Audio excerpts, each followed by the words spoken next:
Dobrý podvečer, já bych vás ráda přivítala tady na vile na našich pravidelných setkání na Koži. Tentokrát máme na návštěvě Ondřeje Ševečka a s ním si budeme vykládat o dějinách města Zlína a vůbec, co mě zaujalo, co můžeme číst mezi řádky. Takže moc se těším a je to tvoje místo. Tak děkuju. Já moc děkuju za pozvání a děkuju vám všem, že jste přišli. Já se takhle posadím, protože to mám s promítáním a ještě i nějakým zvukovým záznamem a vzhledem k tomu, že jsme v takovém krásném prostředí Zikmundovy vily, tak jsem to pojal trochu tak jako cestovatelskou besedu, abych ukázal, že snad historie nemusí být úplně nudná, že se dá vlastně tak trochu cestovat v čase, že to je vlastně podobné, jako když si člověk čte nějakou dobrou knížku, tak vlastně poznává spoustu různých vrstev minulých dějů, skutečností a tak dále a tak podobně. Takže jsem to pojal trochu vlastně i retrospektivně, protože jsem zjistil, že se tématu Zlína věnuju v takových jako cyklech, v takových skocích a že ty nejvýznamnější skoky jsou po 7 letech, jsem zjistil. A ten první, o kterém bych se zmínil, tak je vlastně vydání mé knížky, která završila moji badatelskou dráhu na vysoké škole. A vlastně ta knížka se věnovala právě Zlínu a byla vydána v roce 2009 a je to takové teda první zastavení, o kterém bych tady chtěl dnes mluvit a budou celkem 3, protože ty knihy, o kterých bych chtěl mluvit, jsou taky 3. Takže já jsem rodilý Zlíňák, takže jako rodilý Zlíňák člověk nasaje ten příběh toho města a samozřejmě ten příběh je neoddělitelně spjatý s tou baťovskou legendou, s tou její prezentací. To znamená, že člověk, který přijde z vnějšku, má pocit, že třeba to město předtím ani neexistovalo. Je to prostě takový opravdu identitární příběh Zlína a mě, když jsem začal studovat historii, tak mě to vlastně vždycky hrozně zajímalo a snažil jsem se, zároveň mi přišlo, že ten příběh je takový hodně stylizovaný, že je vlastně hrozně ovlivněný už i tím, jak ti baťovci sami o sobě vyprávěli v minulosti a inscenovaný do těch nádherných, přenádherných fotografií, které všichni známe tady Zlíňáci a zdálo se mi, že to je taková trochu šalba, že to je samozřejmě nějaká inscenace té reality a mně přišlo zajímavé zjistit, co je vlastně za těmi fotografiemi, ten příběh toho města, jak vlastně teda ten baťovský Zlín vznikal. A protože jsem se dostal na studia historie do Ostravy, kde se hodně akcentovalo takové, řekl bych, vědecké pojetí historie, hospodářské a sociální dějiny, tak jsem se na to vrhl s takovou vervou a metodami, které nás tam tehdy naučili. A ty metody byly z části opravdu takové velmi exaktní a vědecké, takže vlastně jsem začal tím, že jsem opravdu začal mapovat ten terén a tu změnu toho města metodami, které jsou vlastně hodně soudobé, se dá říct, že jsou, dejme tomu, odvozené ze sociologie, demografie, takových jako exaktních věd. A začal jsem teda se snažit rekonstruovat ty prameny a zjišťovat všechny údaje a dívat se na to trochu jinak, myslím, než se na to dění ve Zlíně dívali lidi přede mnou. A já jsem tady jenom jako takový symbol toho tehdejšího úsilí, když jsem nad tím přemýšlel, tak jsem vybral 2 takové obrázky, což jsou pyramidy, věkové pyramidy, to je pro demografa a sociologa, to je takový jako klíčový obrázek, který vlastně vždycky strašně moc vypovídá o té společnosti. A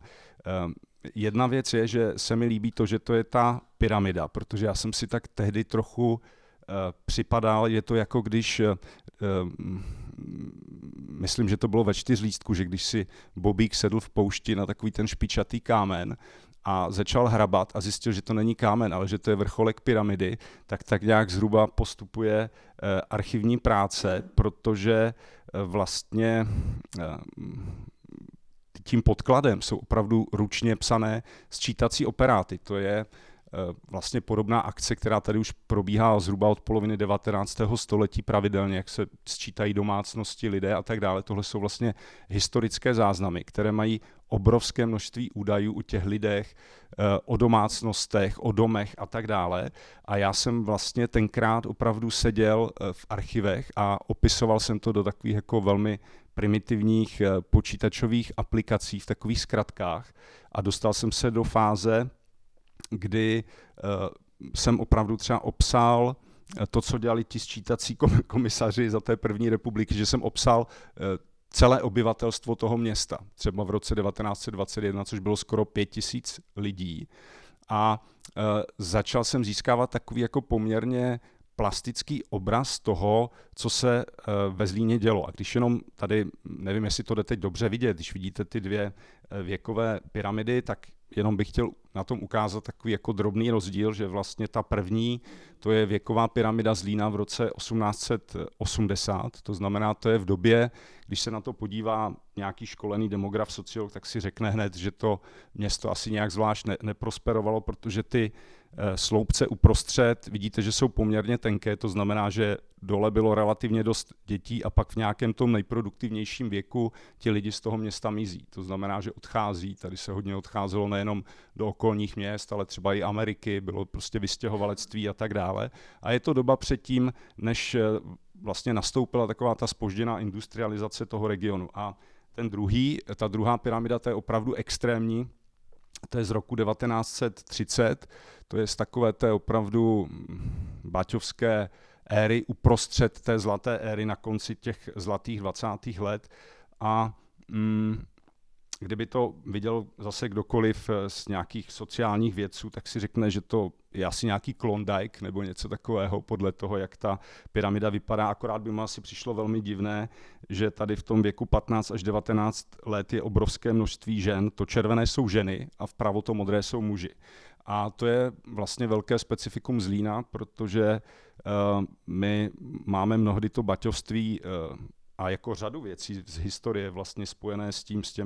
tím panteonem těch mužů, těch mužských postav, jak oni jsou důležití, významní a Tomáš Baťa a tak dále. A ve skutečnosti spoustu toho tady ve Zlíně oddřeli ženy, to je třeba říct, v těch nejproduktivnějších věkových kategoriích, zejména před nástupem do mateřství. A to byly ty jejich ruce velmi hbité a tak dále, které byly obrovskou konkurenční výhodou. Tak to je jenom takový vlastně obrázek toho prvního zastavení, kde jsem se opravdu snažil poměrně podrobně popsat, dá se říct, nějaké strukturální souvislosti, které zakládají ten obrovský přerod toho města. Zabýval jsem se třeba taky velmi dopodrobna bydlením, protože bydlení to je fenomén, na kterém vlastně celý ten Zlín vyrostl, jsou to ty ikonické baťovské domky a snažil jsem se to nějak tedy systémově analyzovat a na druhou stranu ale musím říct, že v té knize je opravdu jenom velmi malá část toho, co člověk vlastně nějak tak během těch dizertačních let zjistil. A jedna z těch velkých cenností, které vlastně zůstaly hodně mimo, tak byla má četná setkání s pamětníky. Já jsem měl vlastně velké štěstí, že ještě v té době, když jsem začal pracovat na té dizertační práci někdy kolem toho roku 2003-2004, tak ještě žilo ve Zlíně ne velké množství, ale poměrně značné množství těch starých baťovců, někteří dokonce ročník 1914 a tak dále. A tak jsem se snažil tak jako vedlejší produkt toho mého vědeckého úsilí se s nimi setkávat a dělat pamětnické rozhovory. A jeden vlastně z těch rozhovorů, který je takový netypický a pro mě byl asi nejmilejší a jako v nějakém slova smyslu hrozně zajímavý, bylo setkání s Vladimírem Jarcověákem. Vladimír Jarcověák byl významný český malíř, vlastně žák Emila Fily a pocházel ze starého zlínského rodu a jeho tatínek byl velmi úspěšný, Josef Jarcoviák byl velmi úspěšný podnikatel ve Zlíně meziválečných let. Byl to stavitel. Ta vila, kterou asi Zlíňáci znáte na Kvítkové ulici z počátku 20. let, to je vlastně dům, do kterého se Vladimír Jarcoviák narodil, kde vlastně prožil dětství. A pro mě ten rozhovor byl úžasný v tom, že vlastně zachycuje, je poměrně dlouhý, je to řada hodin a já si dovolím z něho pustit tady 4 minuty, aby jste měli možnost slyšet a snad i tak nějak nabrat tu atmosféru těch rozhovorů s pamětníky, že to bylo opravdu jedna z těch nejzajímavějších věcí, které mě potkaly. Vladimír Jarcoviák byl nesmírně vstřícný a vlastně, myslím, i skvělý vypravěč. To vyprávění se odehrávalo v jeho pražském ateliéru a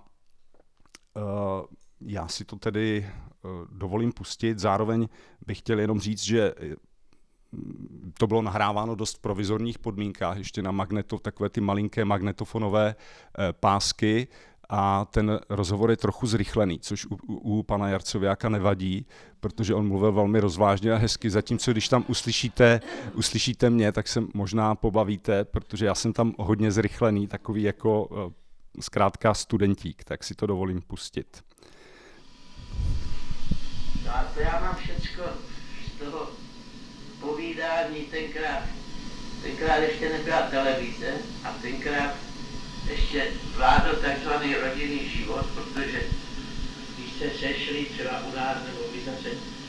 u Hyblerů, to byla rodina, sestra mojí matky si vzala Čeňka Hyblera, ředitele živnostenských škol, známá osoba to byla, to určitě tam jste na to někdy narazili. Ano, Čeněk Hybler. Strýc Hyblerů, to byla pro mě osobnost, protože on byl rodák z Křezolu, čili byl jako trošku takový moravský Slovák a byl to takový intelektuál, který teda hlavně veliký národovec, veliký teda vlastenec, no a ten už se nedožil ani konce války, že jo, protože na něho to všechno hrozně působilo, tady ty Němci, když sem přišli. No to jsou dlouhé historie, když já o tom vykládám, tak vlastně trošku taky, nikdy se tak do té rodiny, teda, jak jste tak vracel k tomu, co si vzpomenu jednotlivě, ale aby vám to mělo všechno souviset, to by bylo dlouhé povídání.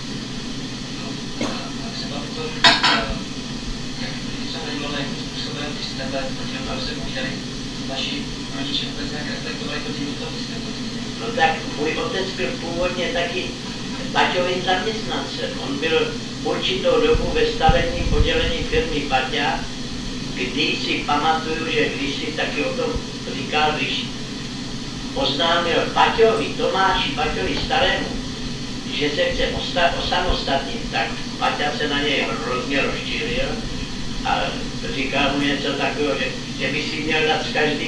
strany po hubě, že to dělá, no ale on to stejně udělal. Byl ze začátku představitelem Winklerem. Ten bydlel tam za tím mostem Cigánovským. No a tak to byla doba, jak to vnímali. No to víte, moje matka jako, a ještě teta, která u nás žila, ta stará teta, tak tam měla vzpomínky ještě, jak chodili do zámku. Tam byl Haupt, jo? Baron Haupt, to byla rodina Hauptova, od které Baťa postupně vykoupil i zámek a ten velkostatek koupil už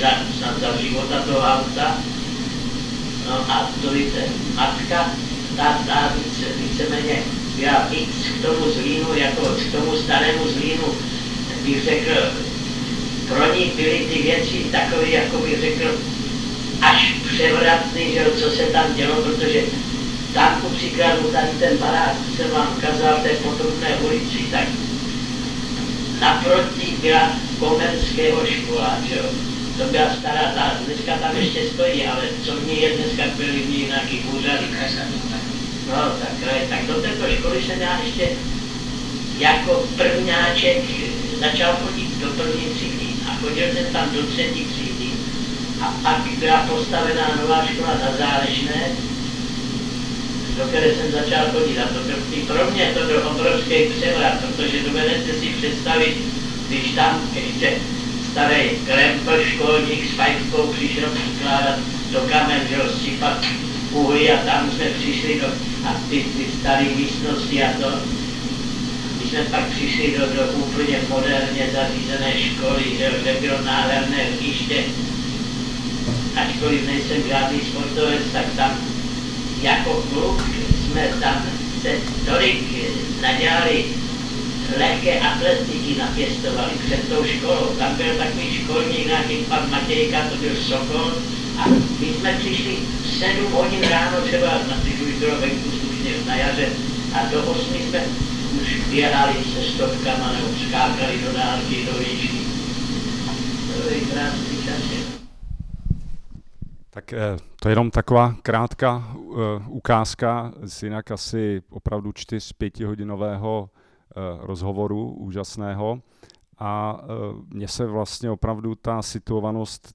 pana Jarcoviáka hrozně líbila, protože ta jejich rodina byla přesně na té křižovatce, kde se vlastně mlel ten starý Zlín s tím novým a on o tom dokázal úžasně mluvit, tedy s nadhledem a tohle je jenom jedna z těch malých ukázek, jak třeba i pro děti tehdejší ty věci byly prostě převratné. To, co nám dneska přijde zcela běžné, prostě školní budova se systémem různých učeben a tak dále, tak to vlastně se všechno rodilo v té době. A já jsem teda, když bych měl říct, co pro mě bylo takové nejzajímavější a co zůstalo úplně mimo to první zastavení, tak to byly právě tyto setkání, kdy do toho v uvozovkách vědeckého skeletu všemožných těch struktur demografických a tak dále, tak se postupně obaloval masem v rozhovoru s těmi pamětníky a bylo pro mě vždycky hrozně zajímavé, že v nějaké fázi, když jsem zjistil, že mám v hlavě celé zhruba to 5000 město, když jsem ho musel přepsat, tak jsem i jako dokázal si nějak tak vzpomenout, kde kdo bydlí a tak dále. Byla to taková zvláštní životní fáze. No, byl tam zmíněn taky Tomáš Baťa, tak to samozřejmě je téma, které zajímá každého Zlíňáka. Je to takové to věčné téma role osobnosti v dějinách. Já si myslím, že určitě z mého pohledu je vlastně velmi užitečné o tom, co se dělo ve Zlíně, přemýšlet a já jsem v podstatě při tom přemýšlení nedospěl k ničemu extra novému, ale vrátil jsem se k tomu, co jsem kdysi četl v knize Josefa Aloise Schumpetera, což byl významný národohospodář, který se narodil shodou okolností v Třeště, jeho tatínek byl také podnikatel, tak ten vlastně sformuloval takovou myšlenku, dá se říct, že to je celá teorie svým způsobem a říká, že vlastně podnikatelé, že to jsou vlastně hnací sílou procesu tvořivé destrukce,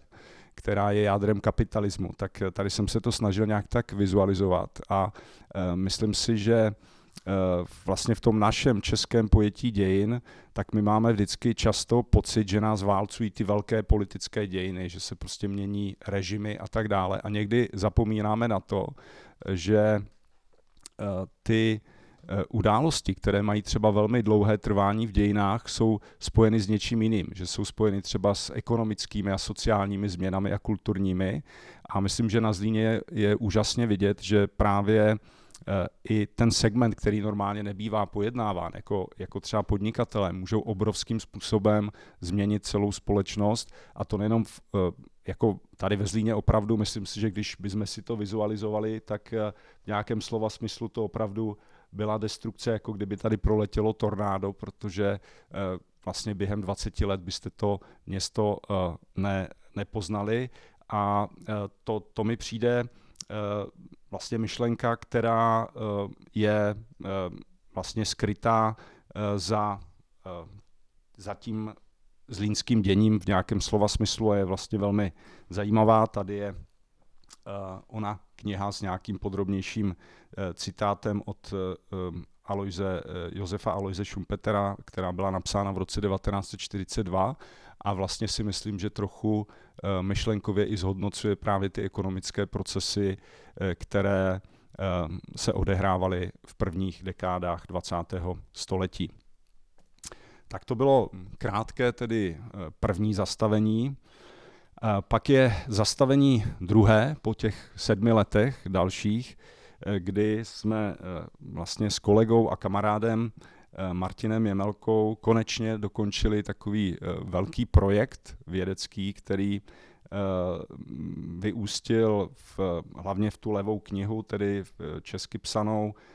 Tovární města Baťova koncernu. Zatím byla myšlenka, že jsme vlastně chtěli jít trochu dál za to dění ve Zlíně, protože samozřejmě to zlínské dění je velmi zajímavé tím, že je spojeno s obrovskou světovou expanzí toho koncernu Baťa, a to nejenom expanzí jednoduchou, že se prostě vyvážely ty produkty do celého světa, ale expanzí toho podnikatelského modelu, který je opravdu velmi zajímavým modelem v globálním měřítku, protože je to jedna z firem, které skutečně se ve svém segmentu staly průkopníky globalizace. Tady se to snažíme nějak vizualizovat a já jsem tady jenom pro ilustraci připojil takové grafy. Toto je vlastně graf, který vizualizuje jednu z obrovských změn vlastně světového hospodářství, která právě jejímiž průkopníky na špici byla i tady zlínská firma Baťa, a to je vlastně ekonomická globalizace a vznik nadnárodních korporací, protože to téma není jenom o Zlíně, ale je to opravdu proměna. Možná, že dnešní svět skutečně by vypadal úplně jinak, nebo zcela jistě by vypadal jinak, kdyby neexistovalo takové množství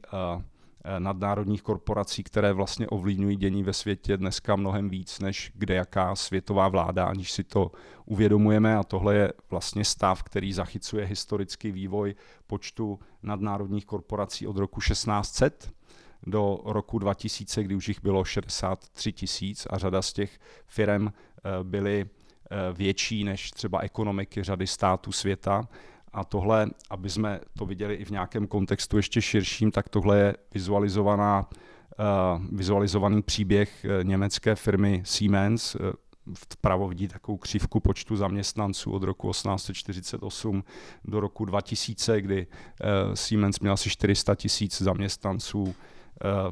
různě vizualizované, co kde se dělá ve světě pod tady touto firmou, a od nějakých malých čipů až po jaderné elektrárny, které jsou schopni produkovat, tak to vlastně vyrábí tahle firma, a to je vlastně součástí procesů, které zajímají nás jako historiky, a to vlastně stálo za myšlenkou tady toho projektu a té knihy podívat se vlastně na koncern Baťa skutečně v širším kontextu a zjistit něco víc o tomto příběhu. Jedna z těch věcí, které jsou vlastně velice zajímavé, tady to asi nejde úplně přečíst, tak je, že skutečně to téma Baťa bylo natolik zajímavé, že ho reflektovali ve své době poměrně protichůdné osobnosti, řekli bychom světové historie. Já jsem tady vybral jenom na ukázku známý citát avantgardního architekta, urbanisty a vizionáře Le Corbusiera, který říká, že Zlín je zářivým fenoménem, s Paříží se to nedá srovnat, ta je nudná, ve Zlíně to žije a tak dále. To je prostě nový svět, který se buduje. Pak je jedné takové vyjádření, které jsme našli s Martinem v berlínských archivech, to je údajné vyjádření Adolfa Hitlera z roku 1943, kde říká, že vlastně oni samozřejmě nacisté se taky zabývali novými podobami světa a ve Führerově hlavním stanu se dělaly takové jako prezentace vždycky nějakých novinek, co jako je zajímavý model pro národní socialismus, jak by se mohl dál vyvíjet. A jednoho dne tam připravili vlastně prezentaci o firmě Baťa, kterou navštívili za protektorátu. A Adolf Hitler měl údajně říci něco v tom smyslu, to volně přeložím, že říká, Baťa je mi známý, to není nic jiného než národní socialismus v praxi. Takže mu to imponovalo velmi, ty možnosti, které vlastně tady ta moderní průmyslová výroba nabízí. No a pak jsem vybral citát z jiného politického tábora od Antonína Zápotockého, což byl člen předsednictva komunistické strany a pak v roce 1953 prezident. A my máme často představu vlastně, že po tom zlomu politickém po roce 1948, že to bylo něco, co samozřejmě byly politicky motivované kampaně a tak dále proti třeba batismu, proti té rodině a tak dále. Na druhou stranu vlastně ten model, na kterém ta firma Baťa byla založena, tak to byl model, který fungoval napříč všemi politickými režimy až někdy do, dejme tomu, 70. let, pak se vlastně ta ekonomika mění a pro všechny ty režimy byl zajímavý a důležitý. Takže pan soudruh Zápotocký, ten říkal něco v tom smyslu, že Baťa byl sice soukromokapitalistický podnikatel, byli bychom však blázni, tupci a nenapravitelní hlupáci, kdybychom se chtěli domnívat, že vše, co bylo u Bati, bylo špatné. Ne, soudruzi a přátelé, jak je nutno organizovat moderní výrobu, v tom se můžeme a budeme od Bati mnohem učit. Tak to jenom vlastně, že to téma je taky, myslím, zajímavým způsobem osciluje mezi různými politickými póly a to je vlastně, to byla taky jedna z těch myšlenek té knihy, která vlastně mapuje tu expanzi napříč tedy těmi třemi výraznými politickými a geopolitickými změnami, že my jsme si museli samozřejmě vybrat nějaký vzorek, který se dá vědecky zpracovat, takže jsme si vybrali evropskou expanzi toho koncernu Baťa a studovali jsme 16 továrních měst. To byly ty lokality, které byly vyhodnoceny, že jsou skutečně, mají rysy těch továrních měst, těch zlínských satelitů a jsou rozvinuty nějakým způsobem. A analyzovali jsme je napříč politickými režimy. To znamená, jak v meziválečné éře, kdy to začínalo, tak v éře druhé světové války a pak potom v tom dalším důležitém zlomu napříč těmi režimy, když se budovala vlastně hranice studené války a východ se tedy rozvíjel nějakým způsobem a západ nějakým způsobem. A tady tahle mapa je zároveň zase trochu cestovatelská, protože to znamenalo, že jsme s Martinem Jemelkou opravdu objeli všechny tady ty lokality a ještě mnoha další místa, protože ty archivy jsou rozesety různě v hlavních městech, v metropolích třeba těch států a tak dále. A musím říct, že jsme si to úžasně užili a že řada těch věcí zase zůstala mimo tu knihu. I když ta kniha má asi 1000 stran, tak myslím, že ty nejlepší věci mám pocit, že tam nikdy nedostanou. A tady na té jedné fotce to je vlastně polská lokalita Chelmek, kde je takové vzpomínkové místo, tam vzadu je takový velký kombinát, jako hodně přestavěný teda ze socialismu a mají tam vzpomínkové místo na Baťu. Ta druhá fotka, to je velice zajímavé, to je francouzský Elocourt, to je vlastně lokalita teda ve Francii, kde v roce 2001 byla ukončena ta výroba, ale nebyli by to Francouzi, kteří kolem toho stropili jako jediní asi největší scénu v Evropě, že tam ta výroba skončila, takže tam hrají velmi výraznou roli odbory. Takže například Baťovský archiv celý skončil ve sklepě domku jednoho významného lotrinského odboráře, který pak napsal takovou tlustou knihu o tom vývoji toho závodu a pak ho vrátil do archivu v Métách, takže bychom ho mohli studovat. A zároveň si tam založili, když odešli kapitalisté z této lokality, tak si tam založili místní pracovníci takový jako družstevní závod na výrobu specializovaných skandinávských gumových botů do nějakých mokrých a arktických bažin. A skutečně každý z těch asi 30 zaměstnanců tam v tom mají podíl a když jsme tam byli, tak to tam takhle fungovalo a byli na to velmi hrdí, akorát boty nám žádné nedali. Vždycky jsme dostali nějaký dar, tak jsme čekali s kolegou Martinem Jemelkou, že dostaneme dary. Tady je Martin Jemelka, abych o něho jenom tak nemluvil, tam je takový jako typický snímek, to trávíme v archivu, tohle myslím švýcarský archiv v Bernu. A Martin tedy divoce listuje dokumenty a poslouchá nějaké opery. To prostě bylo vždycky slyšet, to mě vždycky nejvíc vadilo, že jsme trochu, mám pocit, rušili i přesto, že to bylo jenom na sluchátka. A samozřejmě, že ty cesty byly spojené s obrovským množstvím zase setkání s různými lidmi, kteří nás jako neuvěřitelně mile vítali. Tohle je třeba v domě u holandského Bestu, v té lokalitě Batadorp, tak jsme byli na návštěvě u rodiny Olša Kinderen, van Kinderen Olša, prostě holandsko-česká rodina, bývalí baťovci, a když jsme tam přijeli, tak nás k sobě pozvali a podělili se s náma o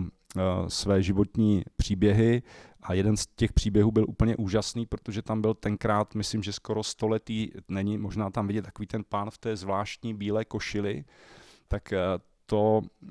to byl takový jako, to byla zajímavá osobnost, starý baťovec, který měl opravdu skoro 100 let v té době, měl manželku z Ruska asi o 40 let mladší, než byl on, a měl teda neuvěřitelný, pozoruhodný životní příběh, protože nám líčil, jak vlastně utekl z protektorátu s kilem jablek někde jako přes Jugoslávii, dostal se do Indonésie, tam to zabrali Japonci a ta jako krutost, kterou teda líčil, ta byla neuvěřitelná, jako těch japonských vojáků a tak dále, ale on měl výhodu tedy protektorátního pasu, protože Japoncům tak z té dálky samozřejmě připadalo, že když je někdo z toho protektorátu, tak je v podstatě Němec, takže vlastně na rozdíl od těch jiných Evropanů to tam nějakým způsobem přežil, pak se dostal do Austrálie a tak dále. Prostě jsou to mimořádně zajímavé a poutavé příběhy a taky se mi teď vybavují různě. Tohle byl pro mě osobně takový jeden z nejsilnějších příběhů, to jsou vlastně fotky nejúspěšnějšího baťovského města, protože ten model baťovský se nejlíp podařilo rozvinout, můžu říci, v kulturně bratrské Jugoslávii meziválečné. To opravdu vlastně nabylo dimenzí velmi podobných jako v meziválečném Československu a v nějakém slova smyslu ještě větších, protože ten trh byl obrovský a ten Pohrobek, to Borovo, to byl vlastně druhý největší koncern i za bývalé Jugoslávie, takže to byla obrovská lokalita. Zároveň tady v téhle lokalitě vlastně působila i moje babička, která tam jako instruktorka z firmy Fatra na Pajedla byla vyslána a zaváděli tam výrobu plynových masek. A zároveň to bylo všechno trochu smutné, protože my jsme tam teda byli už poměrně dlouho po tom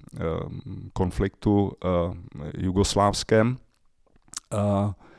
A stejně musím říct, tady zase na těch fotkách to není tak zblízko vidět, ale to sídliště bylo rozstřílené ještě v té době a tak dále. Ten první snímek je, že už se podařilo třeba nějaký dům opravit a tak dále. Ale i ty historky, které jsme si tam teda vyslechli, byly strašné. Ty vesnice tam byly i v té době lidu prázdné. Jezdili tam pořád, je to takový ten poválečný stav, že tam jezdili muži opilí v uniformách na kole a tak dále. Prostě kolegy, které jsme potkali, tak měli prostě traumata válečné z dětství a mimochodem to Borovo, ta lokalita byla jedním z významných dmýchadel toho konfliktu, protože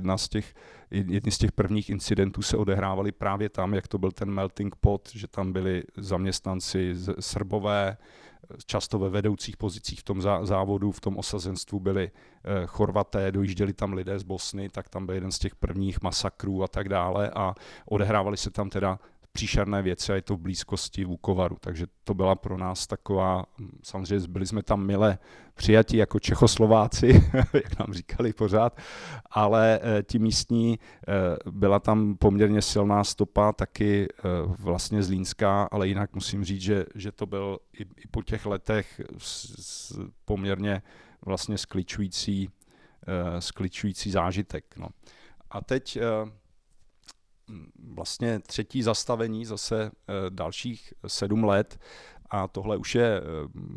nejnovější projekt, jehož jsem byl součástí, ale ve skutečnosti je to opravdu velké kolektivní dílo, téměř 30 autorů, asi jste to zaznamenali, že se podařilo napsat dějiny Zlína. Myslím, já jsem je tady vzal pro ukázku, pokud jste ještě neviděli, tak je možný se na ně podívat. Jsou to vlastně 2 knihy. Jedna je o tom, co se tady odehrávalo v Podřevnickém údolí ještě v době, začíná to tím, kdy tady moc lidi nebyli a postupně, jak se tady dostávali, jak se osídlovalo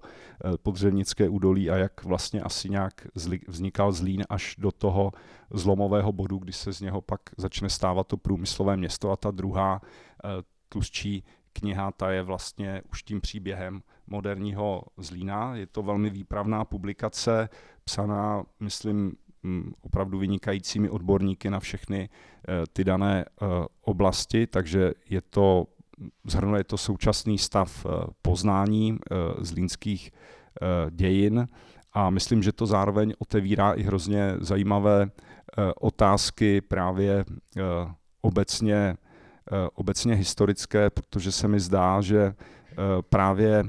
když se podaří napsat dějiny nějakého místa dobře, s určitými přesahy, s otevřenými otázkami, tak pak člověk velmi intenzivně a intimně může se zamýšlet vlastně nad plynutím toho času a těmi velkými dějinami, tak to je vlastně takové završení teď tady toho mého vyprávění. A já jsem si vlastně na závěr tak trochu předsevzal, že myslím, že to je vlastně výborná příležitost, když je napsáno takové dílo, tak se vlastně i nějak trochu zamyslet, k čemu to vlastně všechno je, tady to historické poznání, které mě osobně velmi zajímá a vlastně baví a naplňuje. A vlastně chtěl jsem jenom říct, že samozřejmě to, k čemu to je, na to jsou odpovědi, tisíce různých odpovědí od úplně skeptických až po velmi optimistické. Když sáhneme do antiky, třeba Cicero, ten říká, že historie je učitelkou života, pak máme významné filozofické statementy, bychom dneska řekli, že nikdy nevstoupíme do stejné řeky a všechno se prostě proměňuje, takže čeho se může člověk naučit. Mně se vlastně v těch pólech těch diskuzí asi nejvíc líbí jako to, jak to popsala Indira Gandhiová, která vlastně řekla, že historie je nejlepší učitelka, ovšem s nejnepozornějšími žáky, což jsme my lidé. A myslím si, že to tak sedí. A zároveň jsem do pozadí té fotky dal její snímek z Otrokovického letiště, kdy tady jako mladá holka, by se dalo říct, v roce 1938 byla na návštěvě se svým tatínkem, což byl Nehru, významný indický politik. Ona nebyla z rodiny Gandhi, ona si pak vzala nějakého Gandhie, tak její otec byl Nehru a zažila teda, myslím, narodila se v roce 1917, zemřela v roce 1984, zavraždili jako indickou premiérku, tak vlastně zažila vlastně neuvěřitelný tok času a myslím, že obrovské přelomové věci, které se děly tenkrát v Indii a které ovlivnily celý svět, tak myslím, že ten citát je nějak odžitý a že je vlastně důležitý. A pak jsem se vrátil myšlenkama ke knížce, kterou jsem kdysi četl, která je, dneska by se dalo říct, už jako nějak zastaralá, jmenuje se Poučení z dějin, je to od 2 amerických autorů, manželů, kteří, zejména ten tedy manžel byl, ten Will Durant byl historik významný a psal mimo jiné takové obrovské dílo, které se jmenuje Příběh civilizace a psal ho od roku 1935 do roku 1975 a bylo to 11 svazků práce a asi 13 549 stran. A je to vlastně dílo, kde popsal dějiny od 5000 let dějin člověka, se snažil zachytit do těch nejstarších starověkých civilizací, Mezopotámie, Egypt a tak dále a dostal se až do revolučních dob kolem francouzské revoluce, dál už tedy nedošel. A když vydali 10. svazek, tak dostali to znovu jako celé, že to budou vydávat nějaké rédické korekturám i s manželkou, tak to museli znovu přečíst, to, co napsali. A rozhodli se, že na základě toho napíšou právě takovou jako krátkou 100stránkovou knihu, co vlastně z toho vyplývá, teda z toho příběhu civilizace. A oni prostě píšou, tady je citát, všímali jsme si události a komentářů, které by mohly osvětlit současné dění, pravděpodobnost budoucnosti, povahu člověka a chování státu. A opravdu z toho existuje taková jako velmi zajímavá 100stránková studie, kterou bych doporučil vaší pozornosti z roku 68 revolučního, která se jmenuje Poučení z dějin, The Lessons of History. A tam se vlastně snaží jako když mačkáte citron, prostě vyextrahovat to nejlepší tady z téhle knihy. No. A samozřejmě, když si to člověk přečte, tak ne, že by propadal úplně bez naději, jako spousta těch věcí je nadějných, ale některé nejsou úplně hezké. Třeba je tam celá pasáž věnovaná válkám a v podstatě říkají, že z těch 5000, nebo oni neznamenají celý tím, myslím, že nějakých těch 4300, kolik si psané historie, takže pouze 200 nějakých let byl mír a ten zbytek, že probíhaly války, takže v podstatě by se dalo říct, že válka je mnohem přirozenější stav, než ta dočasná rovnováha sil, kterou je mír a tak dále a tak podobně. A je tam spousta zajímavých myšlenek a vlastně je to taková trochu analogie, že když člověk teď se pročítá tady ty dějiny Zlína, tak vlastně v nějakém slova smyslu může dospět k podobným náhledům a reflexím. Mně se třeba hrozně líbí, že ta jejich reflexe začíná vztahem vlastně dějin a geografie toho přírodního prostředí a vlastně i dějiny Zlína, abych nalákal, tak začínají kapitolou, v jakém tom karpatském pnutí se nacházíme a tak dále. A vlastně říkají tam hned na začátku, že ty lidské dějiny jsou vlastně hrozně malé hřiště proti tady těm velkým dějinám přírodním a že my lidi jsme vlastně umístěni na něčem velmi tekutém, jako i vůbec ta naše půda pod nohama, která se pořád hýbe a řeky vysychají a kostely se zaplavují a tak dále a tak podobně. A takovýmto krouživým způsobem vlastně popisují to plynutí dějin. A pak tedy na závěr bych měl ještě takové jedno doporučení a to je kniha, kterou já mám osobně velmi rád. Je to od významného amerického historika, který má silnou vazbu na naše prostředí. Vzal se mi tady, je to Timothy Snyder, který teda se věnuje zejména těm obdobím, kterým já jsem se vždycky snažil vyhnout, ty nejhorší, napsal knihu třeba Krvavé země, věnuje se dějinám holokaustu a tak dále a zabývá se speciálně tedy tím prostorem za druhé světové války mezi nacistickým Německem a stalinským Ruskem, co se vlastně odehrávalo v těch zemích za neuvěřitelné vlastně masakry. A on i pod vlivem událostí a politického vývoje světa, tak vlastně sám tedy se vyjádřil tady touhle knihou k té otázce, kterou jsem si v závěru položil, to znamená, že se dá poučit z historie, tak on říká, že se historie sice neopakuje, ale skýtá nám poučení a je tam vlastně takových 20 krátkých bodů, které vlastně reflektují jeho studia těch nejhorších režimů 20. století a vlastně v tom smyslu,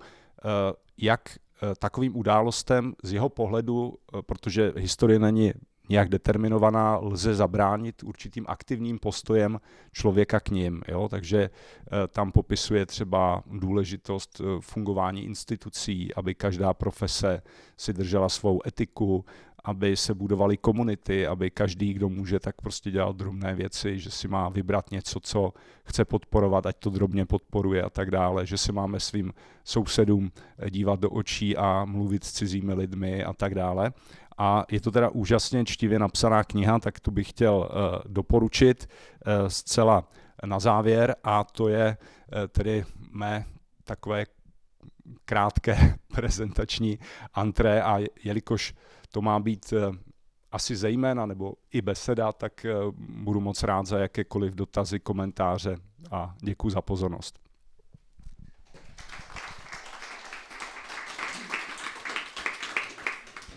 Tak nevím, jestli nám funguje mikrofon, ale jestli máte někdo nějaký dotaz, tak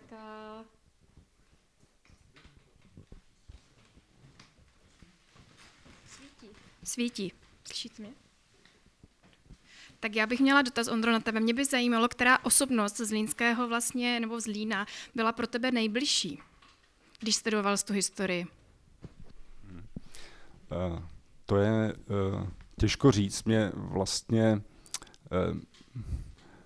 se hrozně, jak jsem mluvil o těch pamětnících, tak mě fakt zajímali i ti běžní lidé a každý ten příběh byl úžasný, takže ať to byl třeba nějaký baťovský projektant nebo novinář, nebo i ten Vladimír Jarcoviák, tak to byli vlastně úžasní lidé a ty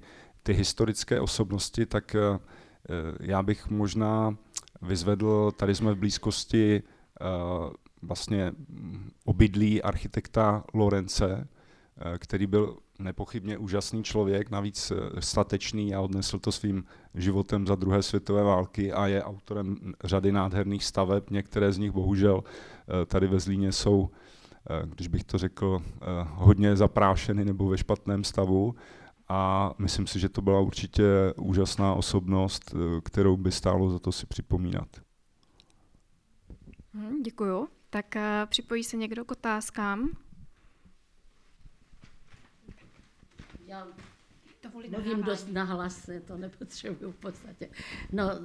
když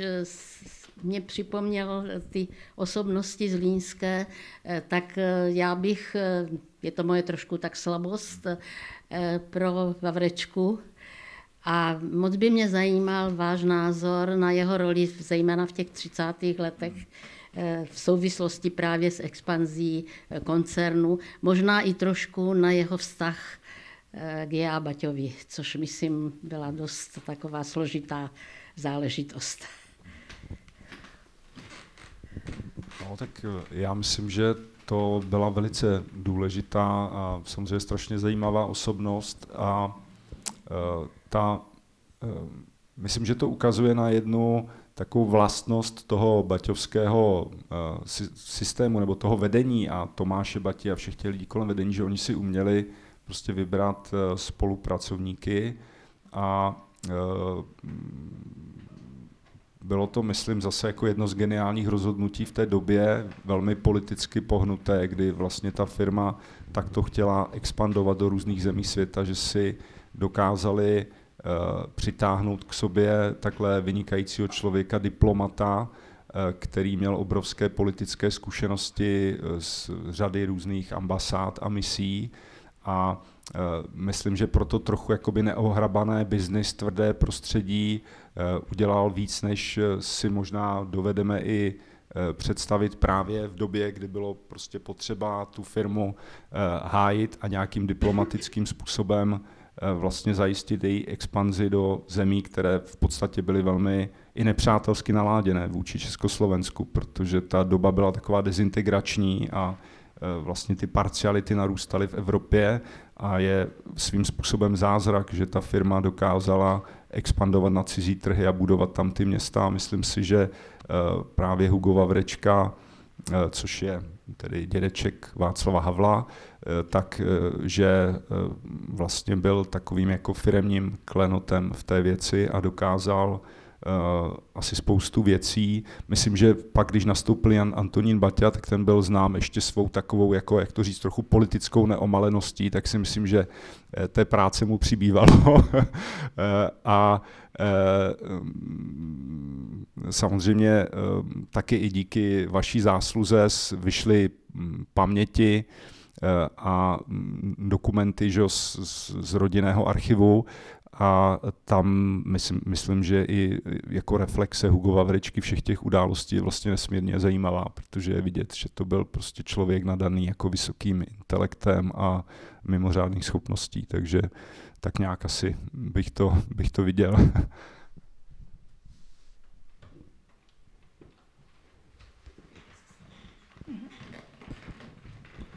Já bych se vás chtěla zeptat, které období z historie je vaše nejoblíbenější, ať už ze světových nebo těch našich českých dějin? No, ono to bude znít paradoxně, ale já vlastně jsem vždycky měl nejradši ty nejstarší dějiny a vlastně když jsem chtěl jít studovat historii, tak, protože já mám rád Indiana Jonese, a tady ty různé archeologické věci, to byl vlastně ten hlavní impuls, že jsem předpokládal, že by se dalo ještě třeba tady někde pod zemi něco zajímavého nalézt, nějaká svatyně a tak dále. Tak to mě vlastně nejvíc zajímalo, ale skončil jsem teda vlastně profesně u hospodářských sociálních dějin, což se zdá být tak trochu divné, ale zase to tady ve Zlíně zapadá, ale musím říct, že já třeba, i když si čtu dějiny Zlína, tak začínám od začátku a vlastně třeba, když bych to vztáhl na tady to téma těch dějin, tak já mám radši teda ty světlé okamžiky, anebo i ty, které jsou opravdu trochu záhadné. A jako v těch úvodních kapitolách dějin Zlína vidíte, že my strašně moc věcí vlastně nevíme, že tady se náhodou nachází a tam bronzová sekerka prostě když se kopala Kudlovská přehrada, tam prostě v Prštném je něco, víme zhruba,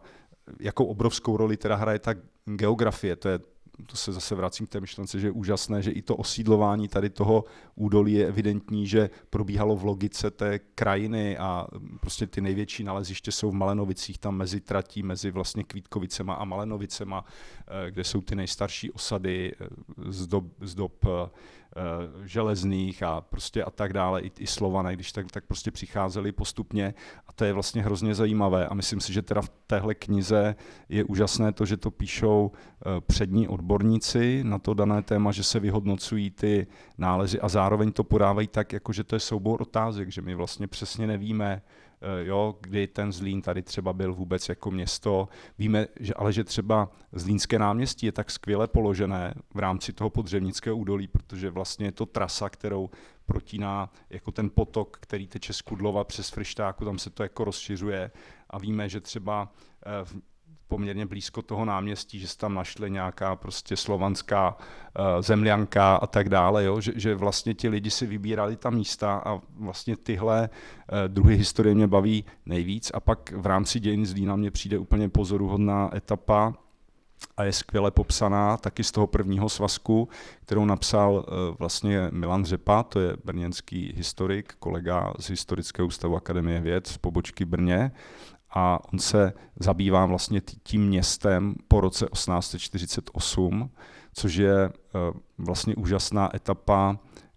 v životě tady té naší společnosti, protože zanikly ty staré podanské formy a vlastně začíná se vytvářet občanský život. To znamená, že vzniká ta jakoby komunální správa a vidíte, jak to město úplně na periferii,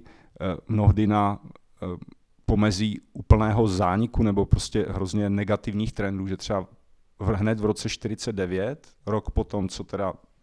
se otevřely trochu ty obzory a samozřejmě přišel Bachův absolutismus a tak dále, takže zase tak dlouho si nepískali, ale prostě byl to trend, který pokračoval, tak třeba ve Zlíně byl tak obrovský požár, že to zasáhlo víc než 100 domů a opravdu to město bylo totálně zdevastované. Prostě děti neměly kam chodit do školy a tak dále. A teď vidíte, že ti lidi sami o sobě, ta komuna, i tady v těchto poměrně složitých poměrech, které my třeba dneska bychom si ani nedokázali představit, tak se postupně jakoby škrábou nahoru, začíná se rodit nějaká politická pluralita, ustupují takové ty staré jakoby klerikální kruhy, různí lidi dostávají postupně možnost se uplatňovat a tak dále a tak podobně. A to město nějak tak stoupá a řekl bych, že vlastně ve finále to není ani úplně náhoda, že se pak dostane i do nějakého stavu, kdy ti živnostníci se dají do takového cajku, že jsou schopni zakládat nějaké podniky a vlastně začínají prosperovat. A to je vlastně hrozně zajímavá etapa vlastně dějin toho města a Milan Řepa to tam popisuje naprosto jako nádherně, v takovém jako velmi pěkném i stylu, takže to je třeba pro mě hrozně zajímavá etapa.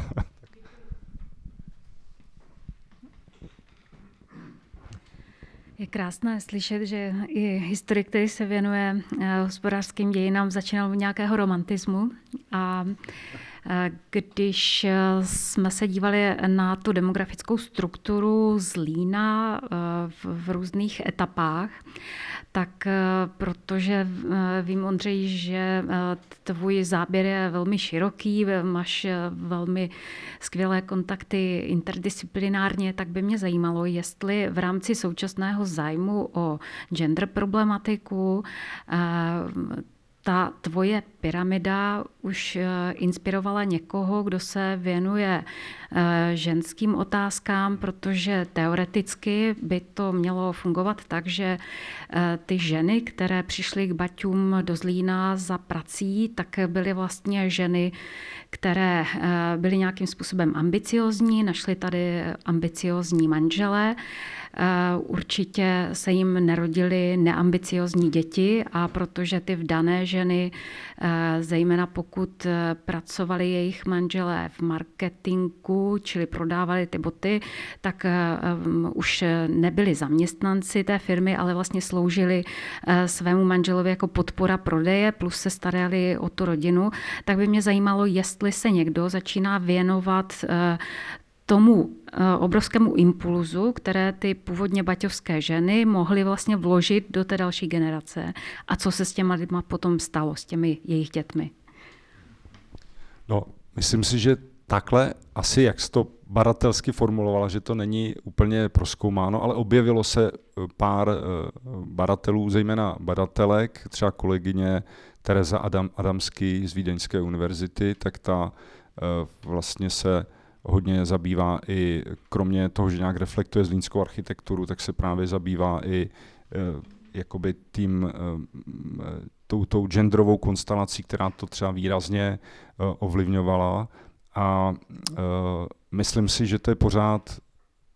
v nějakém slova smyslu nedoceněno. Je to vlastně hrozně zajímavý model, jo? I z hlediska toho, jak ta společnost fungovala, jak vlastně se řešily různé typy těch základních jako i pracovních problémů v té organizaci a opravdu si myslím, že bez těch žen by to vlastně nešlo a byly úplně klíčové, jo, pro rozvoj toho koncernu. A pak samozřejmě nějaké ty další mezigenerační přínosy, tak to si myslím, že se tomu ještě nikdo nevěnoval a to by bylo teda extrémně zajímavé. I s ohledem na to, co jsem říkal, pořád se mi zdá, že v tom Panteonu máme hrozně moc mužů a i když jsem mluvil o té obecní samosprávě, tak to máte taky samozřejmě, ženy v té době vůbec nevolily, že jo? Takže to je prostě přehlídka mužských portrétů v podstatě, když to vidíte, že jo? Starosta, tajemník a tak dále, prostě samý muži a ženu, aby pohledal a v nějakém slova smyslu, ale ten koncert není úplně jednoznačně, jakoby nedá se říct, že to je nějaký jako emancipační model, protože on je vlastně i velmi tradiční, jo, že on v nějakém slova smyslu ty ženy ten systém jako hodně využíval před tou dobou, než nastoupili na to mateřství, protože vlastně ta firma Baťa, ona opravdu potřebovala velké množství pracovníků v tom jako velmi brutálním tempu a ty práce, které byly vykonávány, to se nedá dělat celoživotně. To je prostě to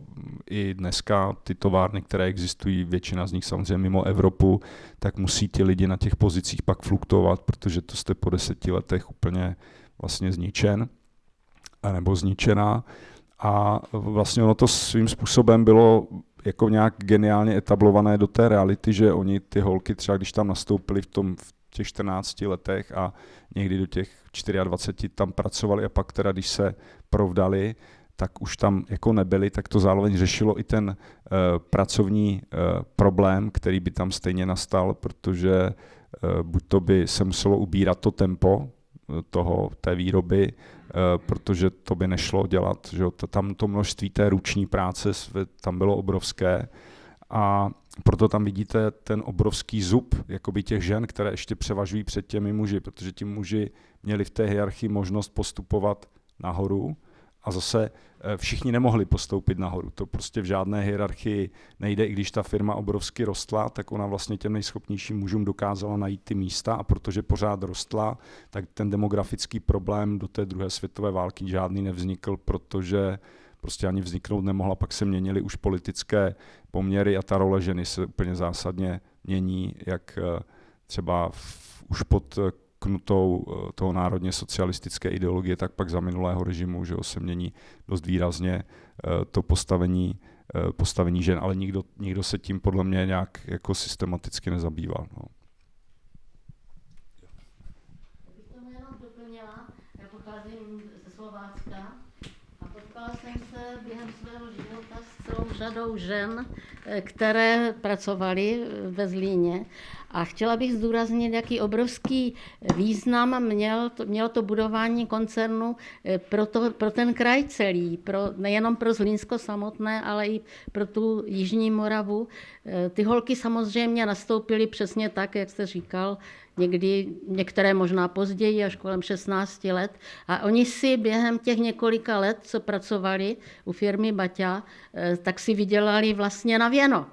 Takže to byly dost často děvčata z velmi nuzných poměrů, by se dalo říci. A ten přechod do toho centra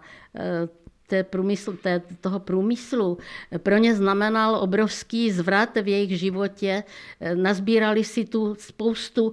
zajímavých zkušeností. Mimochodem k tomu doplňuji něco, co s tím přesně nesouvisí. Firma Baťa měla totiž ohromný význam i z hlediska osvěty. Pořádala celou řadu různých takových cyklů přednášek a ti odborníci, kteří se tím zabývali, tak jezdili skutečně po celém tom kraji. Takže i toto samozřejmě pro ty děvčata, jsem se jí na to potom pochopitelně ptala, jestli měli pocit, že jim to teda přineslo nejenom to věno, ale i nějaké zkušenosti pro budoucí život a nějaké zážitky, které třeba si nesli s sebou celý život a oni mě vesměs potvrdili, že to opravdu pro ně byla obrovská etapa jejich mládí. Třeba si tu taky našli ženicha, no prostě bylo to pro ně opravdu něco výjimečného.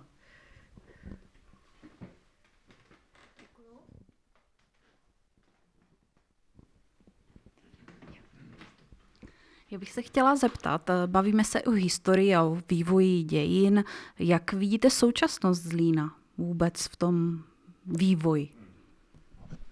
No, jako když se to komparativně vezme, tak je na tom vlastně Zlín hrozně dobře, protože když bychom měli vzít nějaké milníky, teď já jsem mluvil hodně o tom jednom, že se město jakoby industrializovalo, tak to byl obrovský jako milník v dějinách Zlína, někdy tady prostě nástup toho Bati. A ten druhý milník pro Zlín, samozřejmě, že jsou významné jako politické mezníky, tak ten byl až po roce 89, to je vlastně deindustrializace toho města. A vzhledem k tomu, jak ten Zlín vypadal v roce 89, že tady bylo 14 000 jako zaměstnanců ve svitu, já nevím, 5500 třeba plus minus v ZPS a tak, prostě v obrovských jako kombinátech, které vlastně z nich některé už dneska neexistují, tak vlastně měl ambici se podobat nějakým takovým těm městům potápějícím se jako industriálním, které jsou třeba i v Americe a tak dále, tam prostě se obáváte vůbec vylézt na ulici a tak dále. A jako v nějaké době, třeba kolem toho začátku milénia,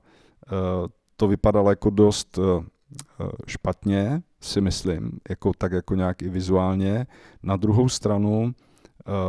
jako tak, jak to město vypadá teď, a neříkám, že nemá nějaké problémy, tak je vlastně svým způsobem taky trochu,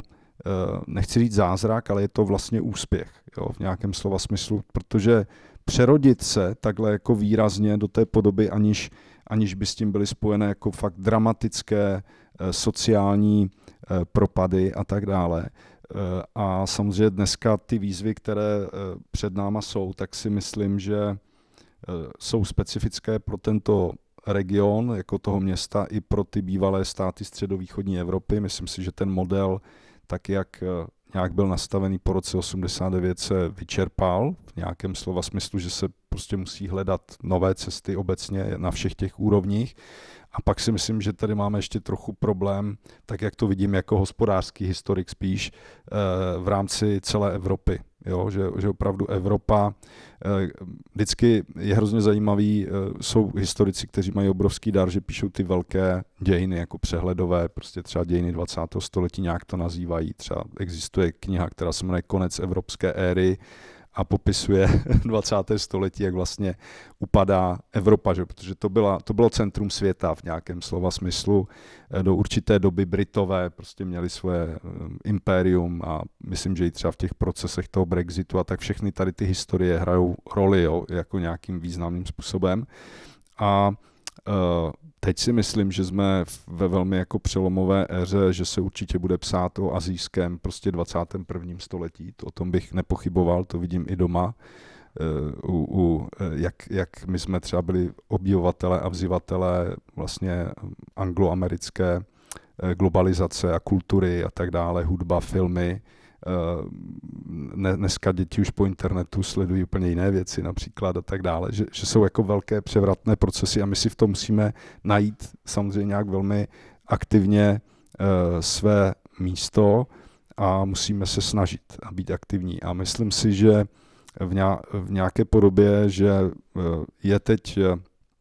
ten vývoj, který celé to 20. století, když tam byla ten graf té globalizace, třeba toho, jak rostou ty nadnárodní korporace a všechno, tak je otázka, jestli tento model je jako nadále udržitelný, protože on předpokládal, jako ten svět je nenávratně pospojovaný ekonomicky, na druhou stranu ty předpoklady, o kterých se psalo v roce 89 a nejenom jako takovým tím přepjatým způsobem, jako Fukuyama psal, že je konec dějin a že teď už prostě zvítězil ten liberální svět a už prostě se nebudou řešit nějaké střety civilizací a tak dále, tak to vidíme, že jako tak úplně není, že tady se nám ta historie vrací, přestože jsme velmi vyspělá společnost, tak ten svět je vlastně dneska neuvěřitelně geopoliticky fragmentarizovaný a znovu všechny ty tektonické plochy, třeba i ty krvavé země, o kterých píše Timothy Snyder, že to je vlastně svým způsobem neuvěřitelné, co třeba ten blok, my jsme vlastně ještě prošli 20. stoletím jakž takž, i přesto, že máme tady hrůzy, ale jako na východ od nás, tak to jsou nepředstavitelné osudy, to jsou fakt ty krvavé země, kde prostě ten člověk neznamenal vůbec nic a teď vidíte, že se to tam pořád vrací a opakuje, že to je jako taky svým způsobem zvláštní nějaká nárazníková zóna a to všechno do toho, tady toho optimismu jako technologického, ekonomického tak nějak jako vybředává a jako Zlín je teda na nějaké východní hranici České republiky s nějakou poměrně zajímavou minulostí. Myslím si, že ho vlastně podržela ta infrastruktura totiž toho města, která byla na sklonku 80. let, tak se sice rozpadla, ale zároveň její části nějak fungují. Takže tady vlastně se zachovaly třeba nějaké střední podniky, to know-how, které třeba bylo v tom Svitu, se úplně nerozkulačilo v tom ohledu, že na té bázi vzniklo něco nového, jo, třeba i v jiných branžích a tak dále. Lidi, kteří byli třeba ve Slušovicích, tak založili nějaké firmy a tak dále a tak podobně. No a dneska si myslím, že stojí teda před tou společností fakt jako obrovské výzvy, jak tady ty tradiční, tak pak ještě ty jiné typu třeba těch opravdu environmentálních, technologických, rozvoj umělé inteligence, to třeba když jako v těch kruzích výhoda, teda co je pro mě hrozně zajímavý, když jsem se dostal do Akademie věd tak vlastně jsem měl možnost poznat obrovské množství lidí, protože jsme se vždycky stýkáme jako napříč těmi obory různými, které jsou. A vidíte, co se jako všechno odehrává v těch oborech, jako ne, že by tomu člověk rozuměl, ale slyšíte to, jo, že prostě tam se staví třeba, já nevím, ve Francii obrovská jako elektrárna na plazmovou energii a testuje se to u nás taky v České republice a může to být třeba nekonečný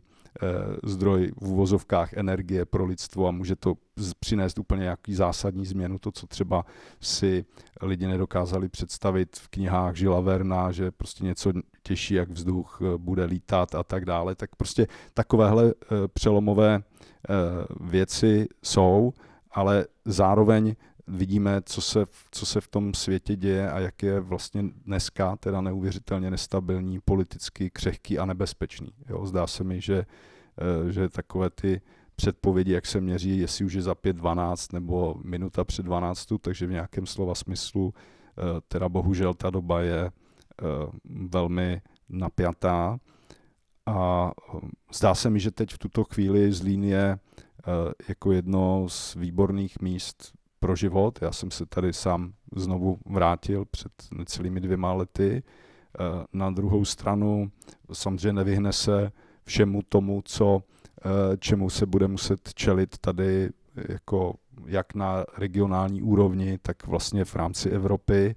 A jsem hrozně teda zvědav, jak se to bude vyvíjet, ale futurologické naštěstí mně se zdá, že jedno z těch poučení je, že nemusí být ani že jsou často nečekané zákruty jako v té historii, že se to nedá jednoduše predikovat, ale jako těch problémů je naskládaných teda obrovské množství tady. No. Tak to byla taková velmi teda zdlouhavá, jak to říct, odpověď po všech koutech skoro. Jsem si pustil ústa na špaci. Pokud už není dotaz, já bych asi poděkovala Ondřejovi za krásné povídání, takový vhled do těch dějin a myslím si, že vypneme mikrofony a můžeme si ještě povídat dál, pokud budete mít zájem. Tak já vám děkuji za pozornost.